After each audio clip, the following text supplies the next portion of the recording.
ஏன் dual sim phone மாதிரி dual processor லேப்டாப்பை கொண்டு வரல? 2000s ரெண்டு ப்ராசஸரை ஒரே லேப்டாப்பில் இன்ஸ்டால் பண்ணி கம்பெனிஸ் எக்ஸ்பெரிமெண்ட் பண்ணாங்க.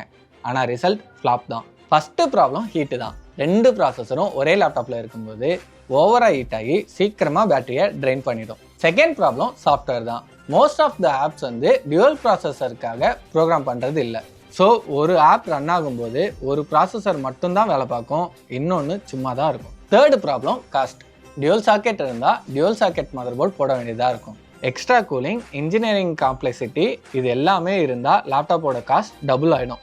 இது எல்லாமே மைண்டில் வச்சு தான் இன்ஜினியர்ஸ் ஆல்டர்னேட்டிவ் பார்த்து சூஸ் பண்ணாங்க.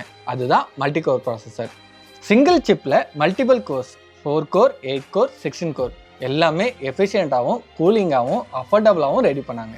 கொஞ்சம் நல்லா யோசிச்சு பார்த்தா டியூல் ப்ராசஸர் டியூல் பவரை கொடுக்கறது இல்லை. ரியல் பவர் எஃபிஷியன்சியில் தான் இருக்குது.